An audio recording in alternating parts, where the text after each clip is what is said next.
Problem number 20. Find vectors u, v, and w such that u is 1, -2, -1, and v is 0, a, b. And then there's some vector w, which we know nothing about. So our goal is to make it so that u, v, and w are all orthogonal to each other. How do we do this?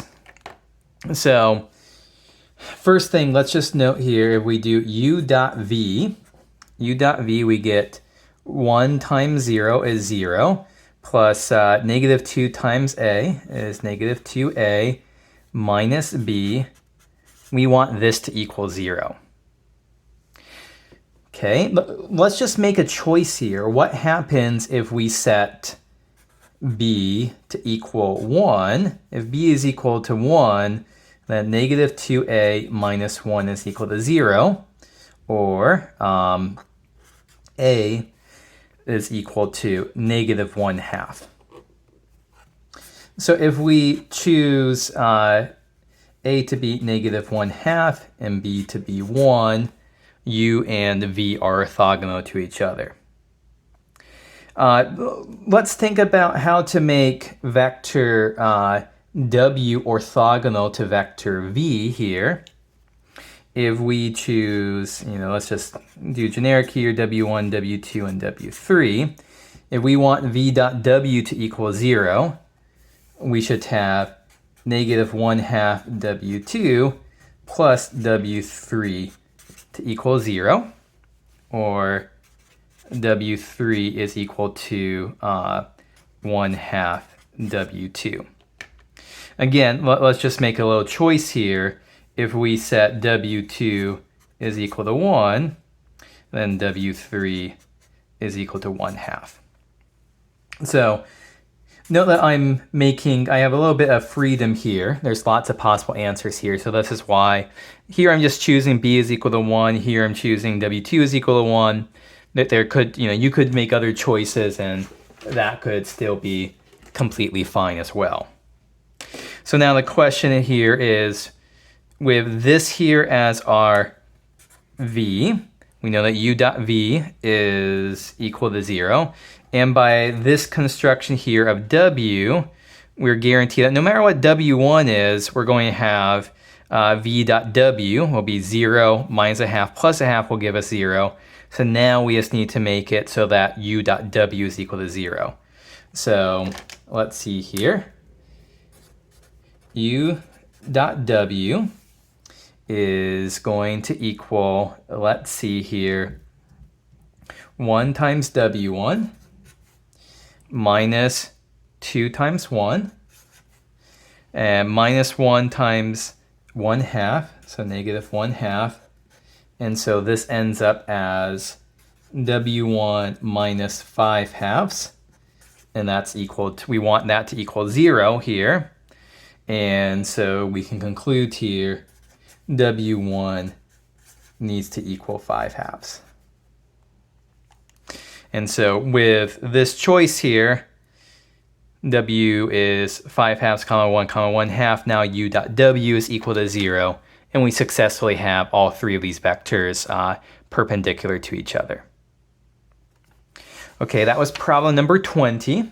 Let's take a look at problem 21. So we have in this problem 3 points. Q is 1, 3, 2. R is 2, 1, 4. S is 1, 5, and 6. And the idea here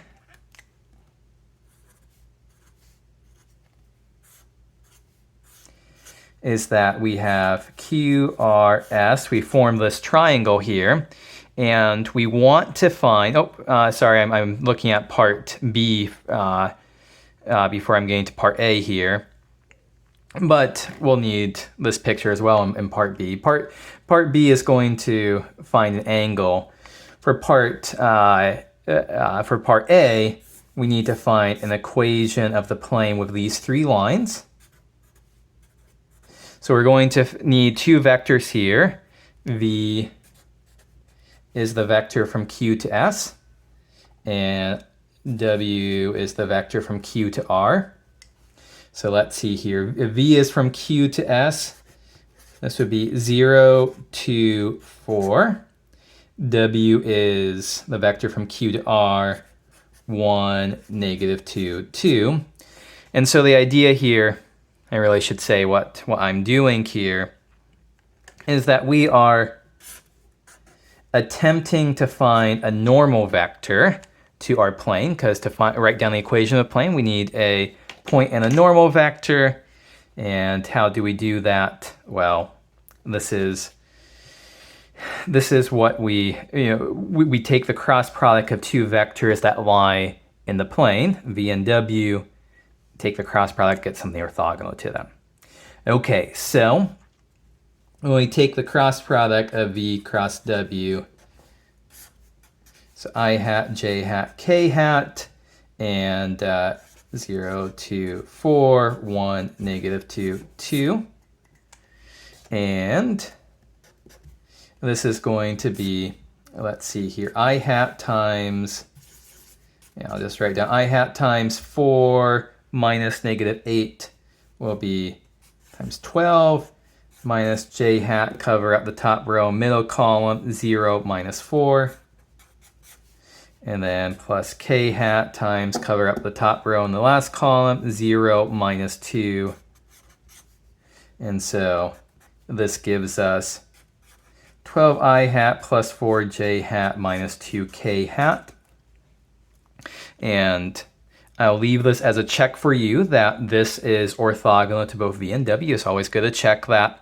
And so at this point we have a, no pun intended there when I said at this point we have a point, we have a normal vector here, and so we can write down equation of the plane. 12 times x minus 1 plus 4 times y minus 3 minus 2 times z minus 2 is equal to 0. So we're the 12, 4, and negative 2. Slot in there 1, 3, 2, 1, 3, 2. Okay, that's part A here. For part B now, we want to use the dot product. We want to use the dot product here to find the cosine of the angle between these vectors here. How are we going to do that? Well, we have V and W right here. We need the magnitude of V is going to be square root of 0 squared plus 2 squared plus 4 squared. And that looks like the square root of 20. The magnitude, the length of W, is going to be the square root of 1 squared plus negative 2 squared plus 2 squared. And that's going to be square root of 9 is 3. And then V dot W is going to be 0 minus 4 plus 8 is 4. So what do we see here? Cosine of theta is V dot W, 4 over the magnitude of V times the magnitude of W. Of course, square root of 20, we can simplify square root of 20 as 2 times square root 5. So this is going to be 2 over 3 square root 5 for the cosine of theta. That's part B. For part C, we want to use the cross product to find the sine of theta. And so the thing to remember here is that the magnitude of V cross W, the magnitude of the cross product, is equal to the magnitude of V times the magnitude of W times sine theta. Okay, in this problem we still have the magnitude of V is square root 20. The magnitude of W is still 3 times sine theta. And then the magnitude of V cross W. V cross W, we already computed that, is 12 for negative 2, written in component form. So this is the square root of 12 squared plus 4 squared plus negative 2 squared. Okay, 12 squared is 144 plus 4 squared is going to be 6. So that's going to be 16 plus 2, I think 2 squares. So I think this should be 164 divided by 3 times square root 20 is going to equal sine theta. So we have sine theta is this expression here. Cosine theta is this expression here. So the punchline, if we haven't botched anything up, the punchline here is that we should have that sine squared theta plus cosine squared theta should equal 1. Let's verify this.